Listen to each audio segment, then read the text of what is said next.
we have this obsession with being productive. Like we measure our unstuckness by what we can point to in a tangible way and say, look what I've accomplished here, look what I've got done in this way.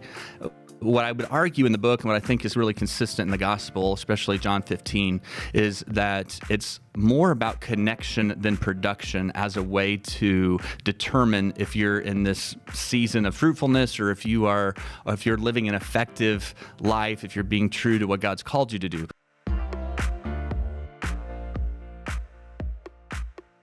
Well, how are things going for you? When your way isn't working very well, what do you do? Well, this is cool. We have somebody with us that wrote a book about this. Kyle Idleman, he's a senior pastor at Southeast Christian Church in Louisville, Kentucky, one of the largest churches in America. He's also a best-selling author of several books. So the book is When Your Way Isn't Working, Finding Purpose and Contentment Through Deep Connection with Jesus. Hey, Kyle, welcome to the podcast. It is great to be with you guys. Thanks for having me on. Well, thank you. So first of all, let's talk about this. Did things not work out for you? Is that This isn't when my way isn't working. It's when your way isn't working.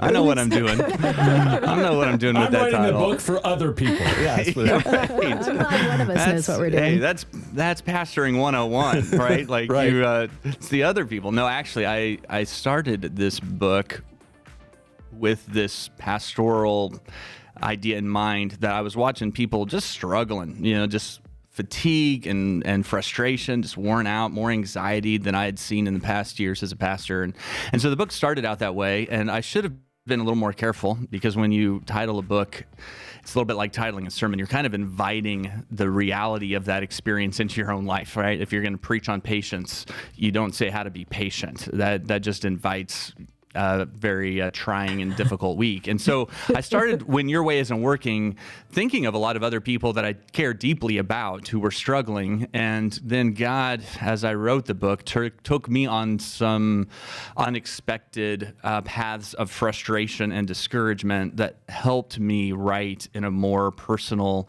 approach to the content. Because your way wasn't working out. Right. Yeah. Yeah.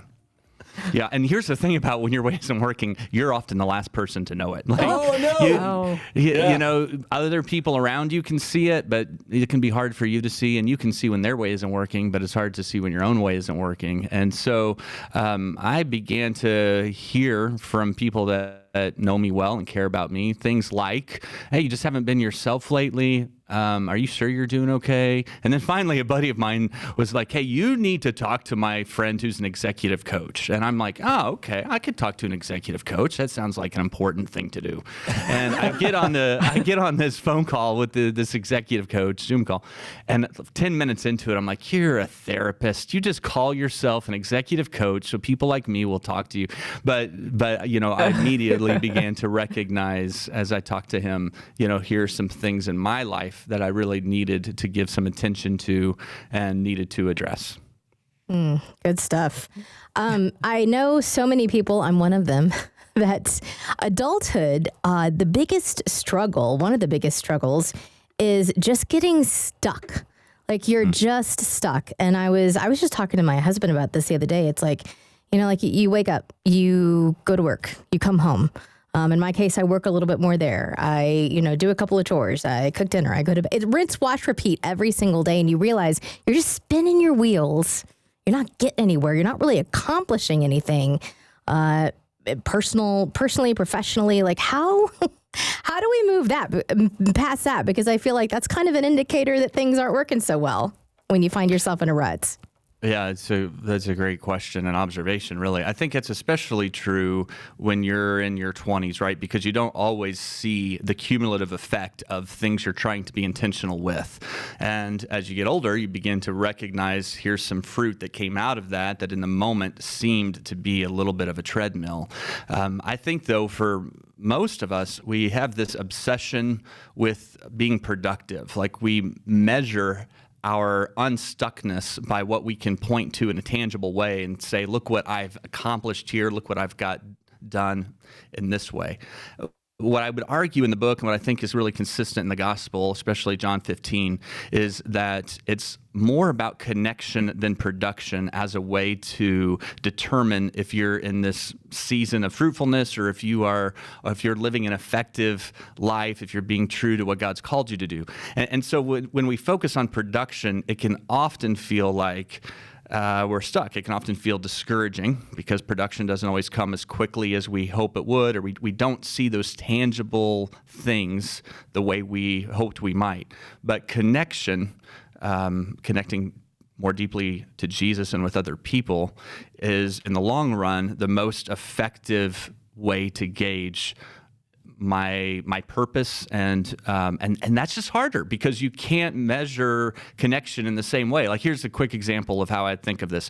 If I go home tonight, I could go on a walk with my wife. We try to do that, try to connect in that way in the evenings, but also the grass needs to be mowed. And so I can choose between, do I mow the grass or do I go on a walk with my wife? I'd rather go on a walk with my wife, but I'm drawn to mowing the grass, not because I like it, but because when I get done with it, I feel like I've done something. I can check it off the list. I've produced something. And so for me, when my way isn't working, when I feel stuck, my tendency is to lean towards production when what I need to do is lean into connection. That's good. Yeah, that's really good. You have to kind of let that sink in for those of us who are doers, and I think most of us are. I just really appreciate that, and I will remind my husband tonight when he... It's hilarious. This book is to be used on your spouse. Is that what you're saying? Here. I have something for you. Yeah, right. I love that you base this book on John 15. In my Bible here, it is highlighted, underlined, written in, which means to me that this whole chapter has meant a lot to me for years. Yes. And especially looking at John 15, let's see, verse 11, I have told you this, that my joy may be in you and that your joy may be complete.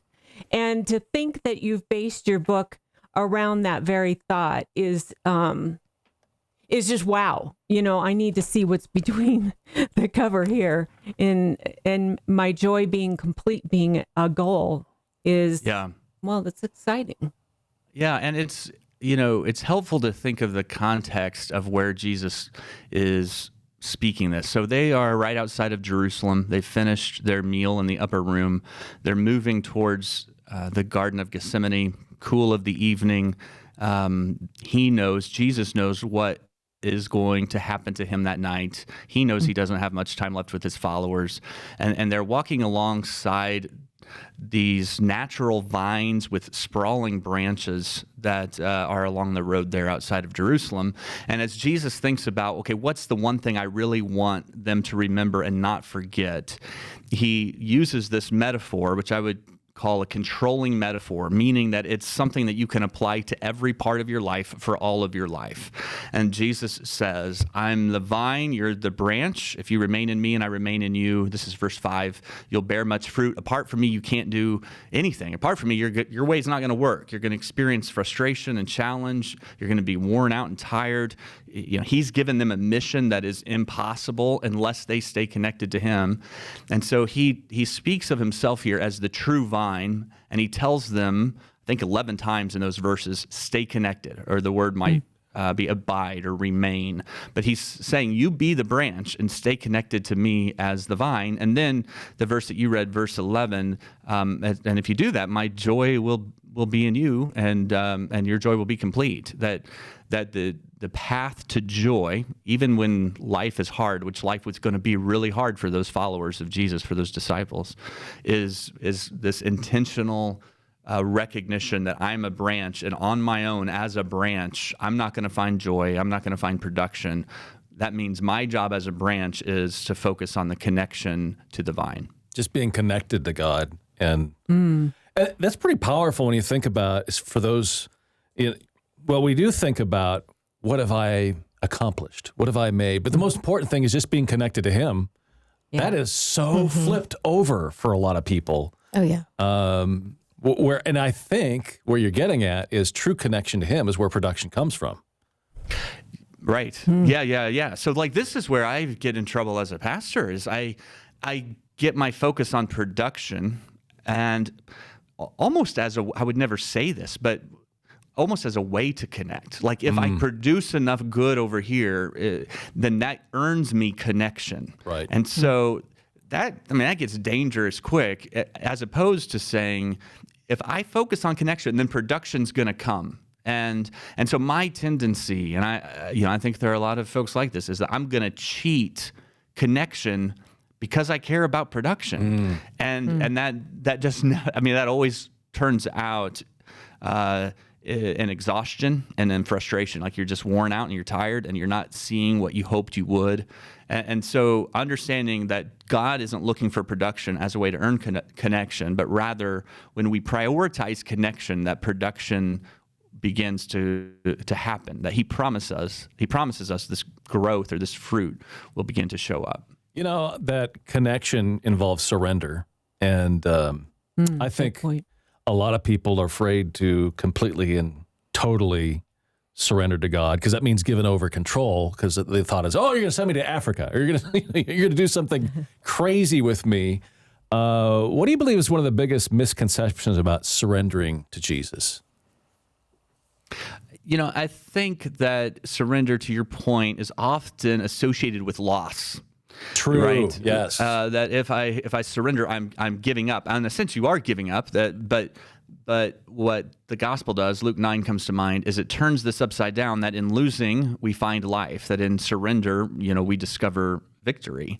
And when we try to hold on to things our way, it becomes more difficult, more challenging. And so I think surrender, a reframing of surrender through the lens of the gospel, helps us recognize that this word it's scary, but it's not loss, it's gain. In the kingdom of heaven. By giving up, we discover. And then to your point, letting go of control that's hard. But when your way isn't working, there's a gift in it, and that it forces you to accept some things. Yeah. Like, okay, I tried, and that's not a bad place. Like, I love talking to people who spiritually have come to the place where they recognize my way isn't working and I need to surrender. Like if you ask me, where's your favorite place to speak or to teach the gospel? I'd probably say in a prison to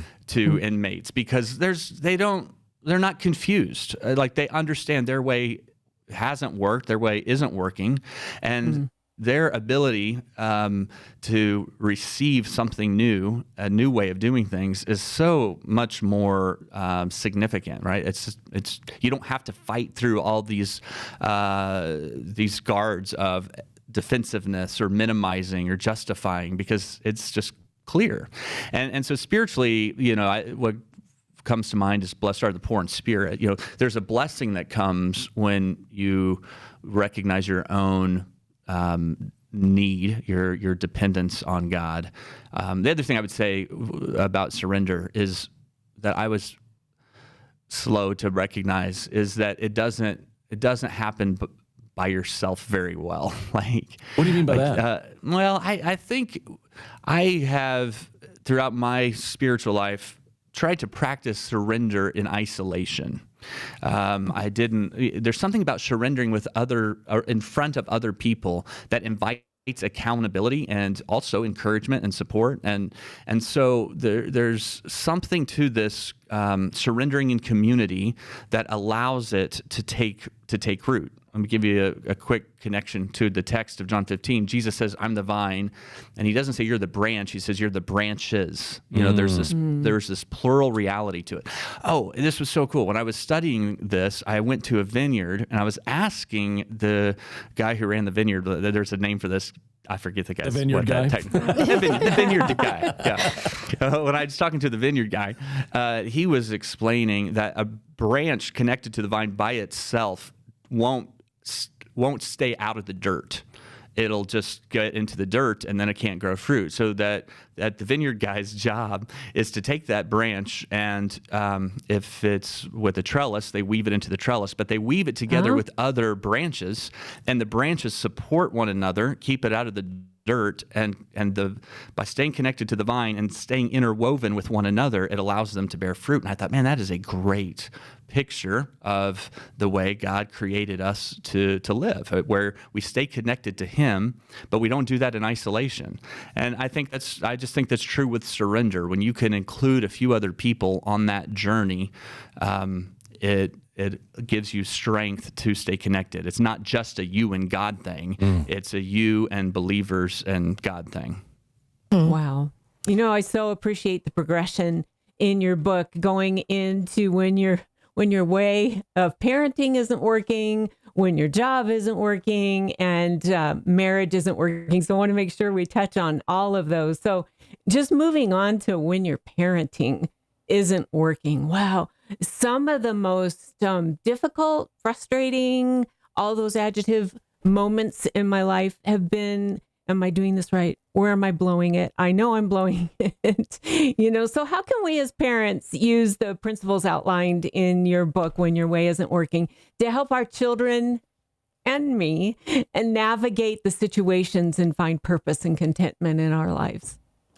Yeah, there's nothing more frustrating too than when you have multiple kids and your way works with one but not the other. Ooh. And you're like, wait, I didn't do anything different. I did it my way here and it worked fine, and over here it didn't. Yeah, why do these kids have to have a mind of their own? Whose idea was that?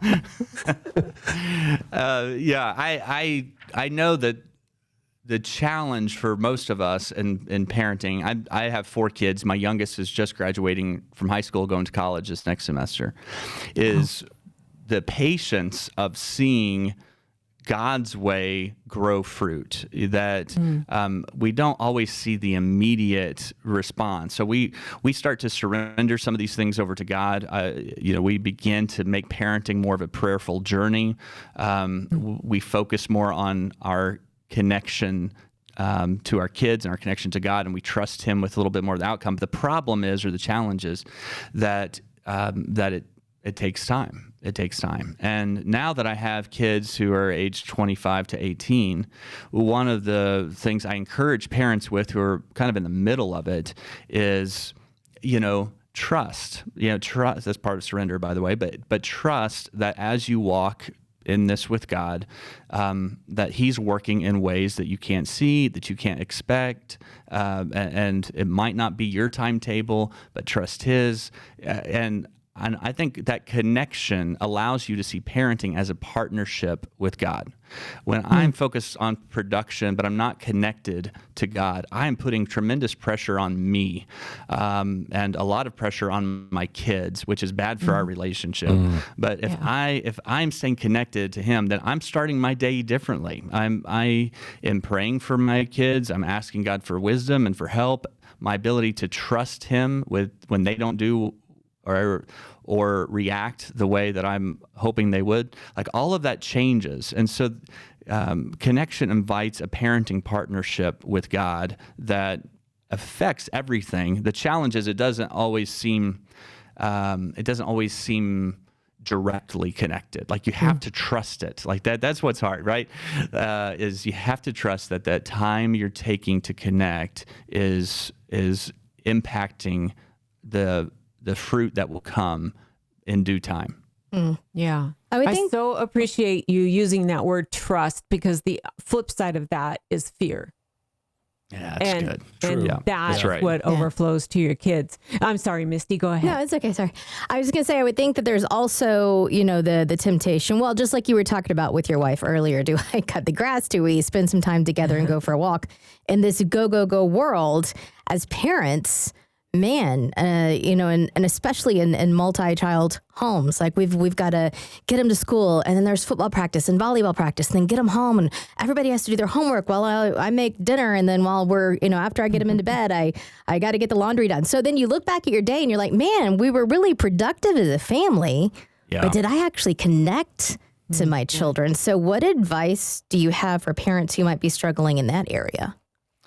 I think some of the same spiritual disciplines apply well here. I talk about this a little in the book, but just the discipline of consistency, where you have certain traditions that you use to connect. If I'm doing that spiritually, I'm thinking in terms of writing in my prayer journal, of sitting on my front porch with a cup of coffee, of talking to God while I'm in the shower. I have these consistent things I'm doing every day.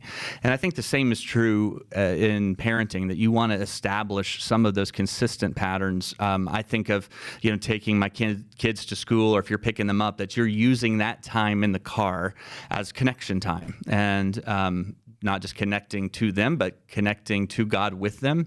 We would often, play worship songs in the car, sing along when they were, little, asking them specific routine questions about the day, about their school day, about what's happening. When I get home, making sure that I put my phone up. I mean, so much of connecting is disconnecting, right? Like, you've got to disconnect from these distractions that will end up just killing the connection. And so when I come home and I decide, okay, I'm going to use my first 20 minutes at home to give complete attention to my wife or to my kids. I think those are the intentional ways that we do that is by having some consistent patterns with the purpose of connection. Let's talk about this. By the way, we're talking with Kyle Idleman. When Your Way Isn't Working is the name of the book. And Kyle, I'm excited to see, how does this change what we do in the workplace? Because it's all about production. Yeah. So yes. How does this affect that? Yeah, that is a challenge, right? Like, I know that it's not a perfect parallel, because what Jesus did was unique and different, but it's still a really helpful example. There's this story in Mark chapter 1 where Jesus is in a community of people, a town where everyone had expectations of him. And in my mind, this is where you connect it to the workplace, where there's lots of people with lots of expectations. He spends the night at a house, and then he wakes up early in the morning. The Bible says that while it was still dark, he got up early and he went and he prayed. When he came back, the whole town was outside the door. They all had expectations of what he would do for them that day. And Jesus said to his disciples, actually, we're going to go over to the village next door, and we're going to preach there. This is what God's called me to do. And the point would be that by spending time early in the morning with God, it informed his purpose, helped him understand how to handle expectations throughout the day. Now, you might be in a job where you don't have that. You can't say to your boss, "Hey, I know what you're expecting, but I spent some time with God this morning," right. And it doesn't work that way. But I do think the spirit of that is a really helpful example, that I put into perspective the demands of the day, the expectations that people have. I ask God for help. I connect to him in that way at the beginning.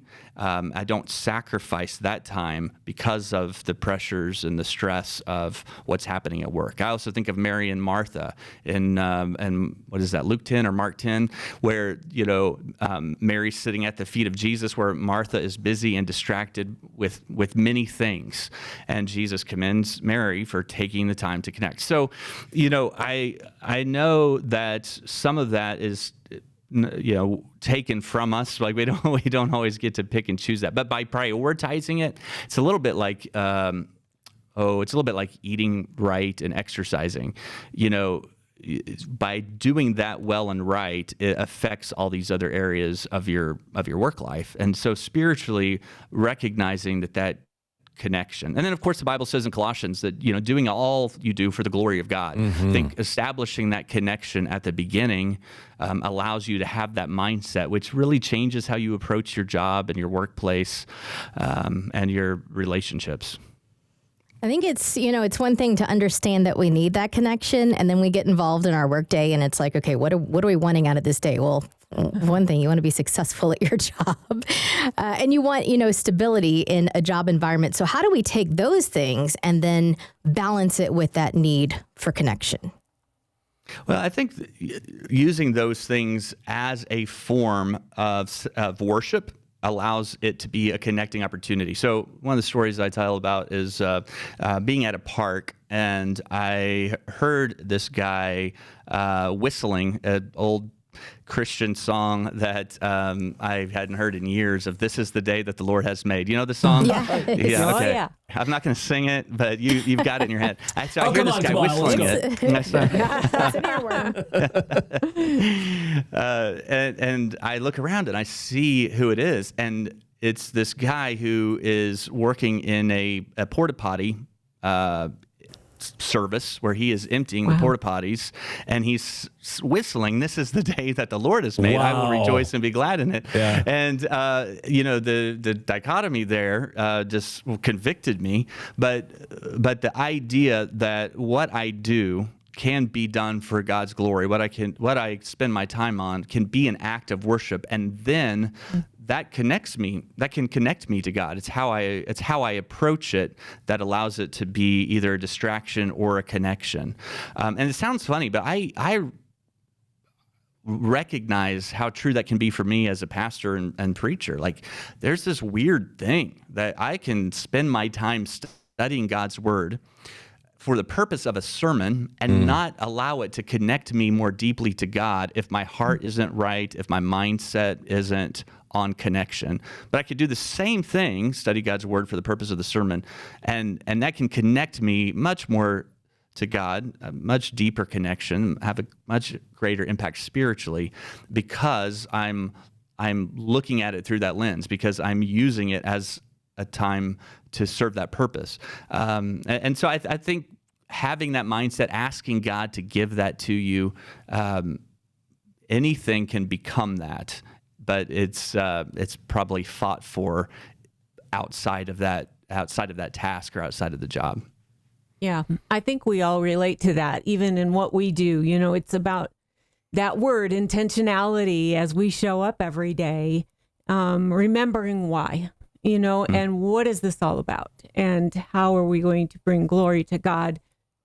But it starts with us. So I appreciate that reminder. And I'm just thinking about leadership. Obviously, you're in leadership with your church, and Kank is leading our entire broadcast department for a big radio network, now a media network. So being involved in leadership, how can you all create a culture that values this connection over performance and productivity? What a tightrope that must be. Yeah, it is a challenge, and I'm learning. Like I feel like some weeks I do that well, and other weeks I don't. But one thing I know for sure is I have to model the way. Like if I'm not doing it, it doesn't matter if I'm saying all the right things. It doesn't really matter if I am teaching it accurately or prioritizing it. I have to model it. And the Bible, Paul talks about this in Corinthians 11, follow me as I follow Christ. That first and foremost, it has to be who you are. And you can try to cheat that, and it just doesn't work. By the way, that's true as a parent and as a spouse too. Like you can think you're cheating it, but you're not cheating it. It does not work. You have to be the one to model that kind of priority and that kind of connection. And then the other thing that we do as a church on our staff, it's easier to do, I suppose, in a church setting, is one of our values as a staff is be the branch. And we just make it clear that there's this expectation that you prioritize your connection with Jesus. And we give tools for that. We try to help people do that. But making that an expressed value and that we can encourage each other in and hold each other accountable for, that helps. That's in a Christian environment. I know that's not always possible. But in some ways, in the non-Christian environment or non-faith-based workplace, it stands out even more when you model that, right? When you set up some of those boundaries and you prioritize that with people when they take an afternoon off because they need to connect with their kids for some event, that some of that stands out even more. But I would just say, to go back to your word of intentionality, like you have to be you have to express it. You have to show it in a way that can be tangible and can be recognized. But if you're modeling it, if you're really doing it, it'll be seen. Like that will happen. If you're not doing it, then it's a pretty tough hill to climb. Absolutely. Oh, they're like, what is? Boy, my boss is really nice, or I can tell he cares about me. I mean, those are fruits of the Spirit right there, you know? Mm-hmm. Yeah. So when your way isn't working, how has this borne true in your marriage? Was your marriage working? I was like, oh. Hey, listen, as long as you're only asking me, that's fine. If you've got like a secret caller and my wife's on the line, then... Mrs. Idleman, yes. We've been married 27 years, and so we've had seasons where our way has worked well and seasons where our way has not worked well. Yeah. And, in the way times our way has not been working well, we have worked hard at making sure we were both aligning with God's way. And, but that's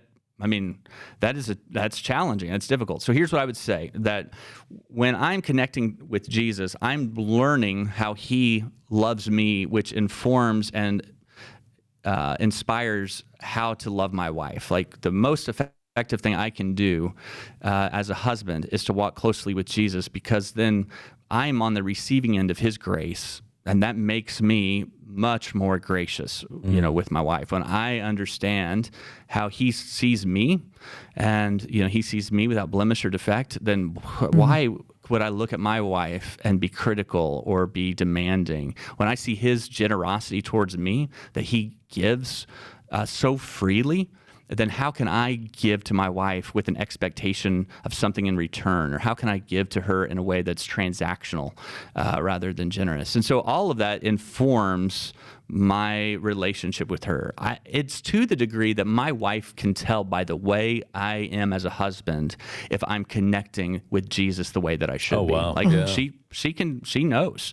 And if I'm in a really busy season and I'm neglecting that part of my life, it will surface in my tone. It'll surface in my the way I listen to her. It just begins to show up. And so again, it goes back to making a connection that isn't always obvious, but is just so real that when you connect to Jesus in this way, it will begin to translate and begin to surface. There's this old illustration, I suppose preachers have probably used it for years, of a triangle. Oh, yeah. Where you picture at the top, you've got the cross and the husband and wife at the bottom. And that when you have a husband and wife who are both really seeking after Jesus, there's something about that. They're connecting to him. There's something about that supernaturally connects them to one another. And so I want to prioritize that connection above my connection to my wife. I want to let that inform my connection to her. I think of like one of the words for the union between a husband and wife is the, I think it's translated in Hebrew as a supernatural fusion. Someone called it a mingling of the souls. Like there's this dynamic of closeness and intimacy that can only happen when a husband and wife are connecting deeply to Jesus in that way. One other thing I'd say, when my way isn't working as a husband, the mistake I made early on was I didn't want anybody to know that. My wife knew it. I knew it, but I didn't want anybody else to know it. And that's embarrassing for me, because if I would have shared that with other people, I would have gotten good counsel. I would have gotten good encouragement. I would have gotten support from other couples who'd been through difficult things. But the pride or the fear in me wanted everyone to think my way was working as a husband, even when it wasn't. And one of the best things you can do when your way isn't working is to ask someone for help, is to say, I've tried, there's something that's not working right. Would you help me walk through this? I have been blessed so much when I've done that, but I didn't do that for the first 10 years of our marriage. I just was so determined that I was going to figure it out and be smart enough. And when we started including other people in those moments, it had a profound impact. There's accountability there too. Yeah. Absolutely. Yeah. Humility. Right. Oh, 100%. Right. Yeah. I think about the distractions that hinder my connection with both God and my husband. And I think about the way my mind will actually turn them into thinking that the connection is there. For example, like I can convince myself when I come home and I collapse on the couch and we're just sitting there mindlessly watching TV. Well, I'm on the couch with my husband. I'm spending time with him. I'm connecting. And then a little notification from my YouVersion Bible app pops up. There's the verse of the day. Oh, well, I've spent time with God today. Like my mind starts translating these things as connection, but really it's not there. And, I'm really terrified that this is just going to be discipline to carry out intentionality and to carry out, the plans that we actually have to connect. So what are some practical ways that we can tackle that? Yeah, I think to address this, you have to understand that it's probably never been more difficult in the history of the world to unplug from these distractions and to connect to God and to people. The information overload is such a real thing. And one of the things that they have seen from this is the more external input we receive, the less internal reflection we tend to do. And I think that's right. If you just reflect on this, in the car, I used to use that as a time of internal reflection to think about my relationship with God, my relationship with my wife and kids. And now I can just fill every moment of my drive time with something on my phone, whether that's a good podcast like this one, or, whether it's, listening to the latest comedian, and there's just always something. And then when I come home, my phone is always with me. I think if you look at your screen time, it can often tell the story of why your way isn't working, and it's so convicting to look through that and recognize where you're, the times you're on your phone and how much time you're spending, because I think for most people that I've had do this exercise, it is much more than they predicted going into it. So make your prediction of when you're spending that time and how much time you're spending, and then compare it to what your screen time tells you. What the actual is. What the actual is, it tends to be pretty convicting and pretty humbling. One of the challenges for us too is we think. And I think this is a little bit of what you were getting at your question, is that we think information is the solution to my way not working, that I'm going to Google my way out of it. I'm going to, there must be some post that would help me know what to do with this. There must be, something on my phone that's going to solve this problem for me. And so we're conditioned to look to that as a way to deal with our way not working, rather than connection. But what I would tell you too is, like, if I could speak to this from a marriage standpoint, research shows that there's 4 times of the day where a little affection goes a long way. A little connection goes a long way. It's when you first wake up in the morning. It's before you leave for the day. It's when you come back from work or school and reconnect, and then it's before you go to bed at night. And research shows that if you'll spend about 30 seconds in those 4 windows, you get a lot for a little. That Wow. if you'll give a eye-to-eye conversation, if you'll give a hug that is a little longer hug, there is something in those windows where we have the opportunity. And so I think as a place to begin, that's really helpful, is to say, okay, I'm going to prioritize connection, in 3 out of these 4 times of the day, where I'm not gonna, when I leave the house, I'm gonna take a few minutes. I'm gonna go talk with my wife. I'm going to give her a hug. When I go to bed at night, I'm going to spend a few minutes rubbing her back and saying a prayer for her out loud. It takes 4 or 5 minutes. It doesn't take me very long. But that type of intentionality in that moment is worth a lot of connection. It connects us more deeply in those windows of time. Backyard and a prayer. Backyard. A back rub and a prayer. That sounds awesome, actually. I love it. Yeah.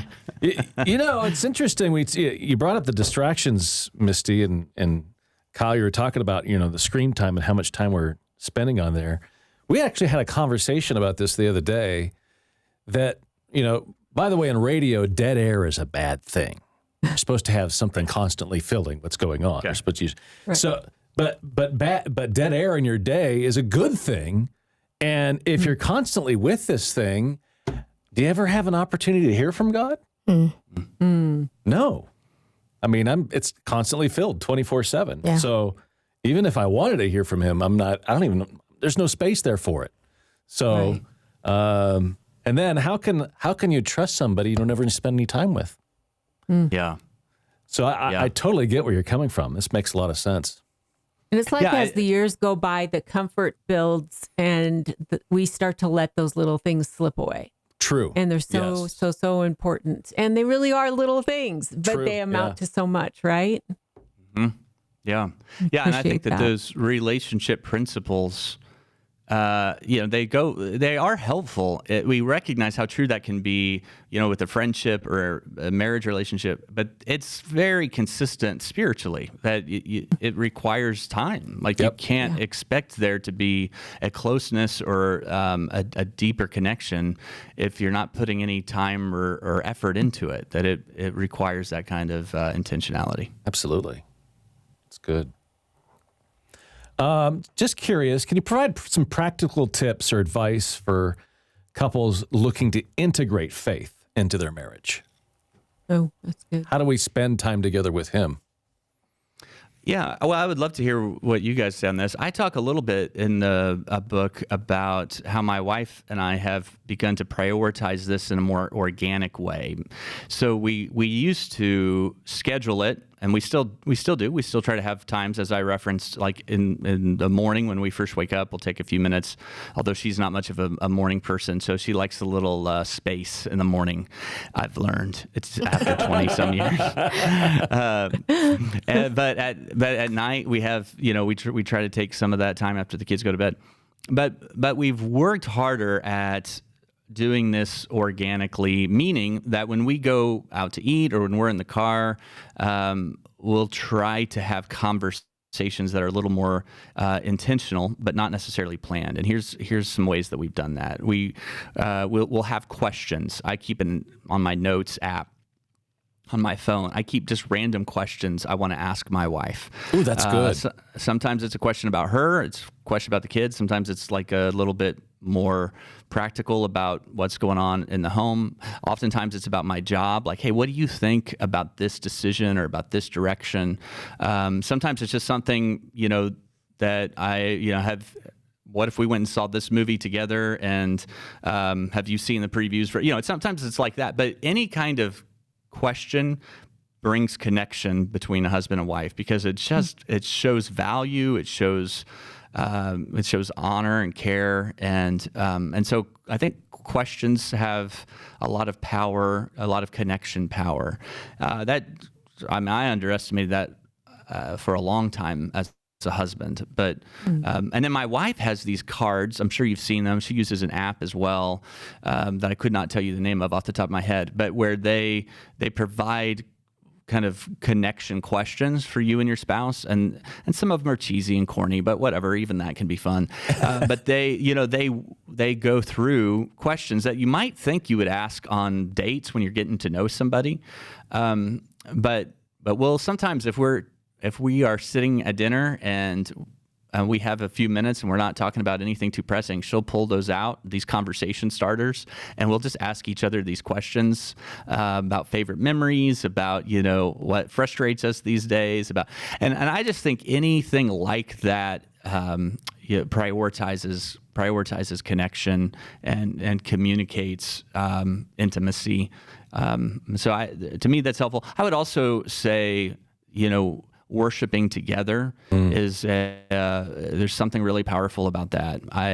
When I hold her hand while we worship, that connects us in a way that is supernatural, right? Like it doesn't necessarily seem like it should, but it does.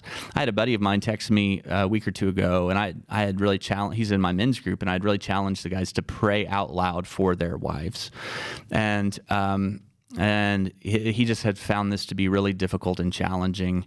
I think some of it was fear and insecurity. You mean like in their presence, pray out loud, or yeah. Pray for their wives out loud. Yeah, okay. Like not just say, hey, I prayed for my wife today, right, but to let your wife hear you pray for her. Like there's just something about that that's vulnerable, right? Because when you do that, you're having to be vulnerable about yourself, but you're also demonstrating that you care enough about some things that she's told you that you pray for her. And I'm just telling you that, like, that will melt my wife's heart when she hears me pray for her out loud.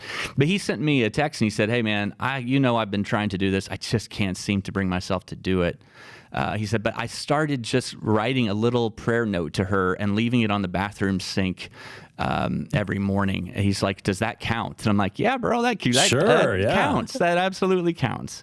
And I loved his spirit in that, right? Like he was just being honest about, like, it's hard for me to connect with her in this way, but I want to get there, and here's where I'm starting. And just a few sentences on a note card, and that shows connection to Jesus, but it also demonstrates the priority of connection to her.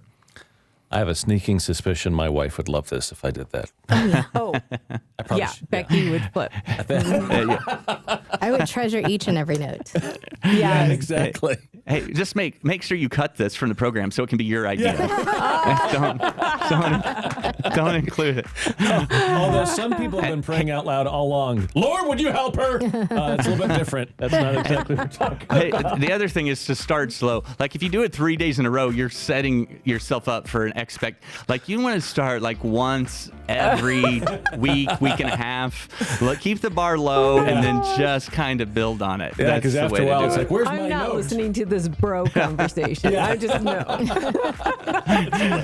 If you really want to cheat the system, is you write out a half a dozen of them all at once, and then you Misty, we can't. No. Well, I was about to really cheat and say, Kyle, can you send me the questions you have for your wife? Yes, it's cut and paste. It's cut and paste. There's a secret men's group where they're just sharing all of this. We're just sharing. It's like sharing show prep. Yeah. Wow. Oh, that's funny. Kyle, thank you so much for hanging with us. This is awesome. When your way isn't working, all right? How many times have we said that, right? I know. Oh, my way is just not working. Full surrender should be right off the bat, but I don't know why we're so hard-headed and have to go our own way. But sometimes that's the only way you get there, unfortunately. But good stuff. Thank you, sir. Appreciate your time. Oh, it was lots of fun to talk to you guys. Thank you.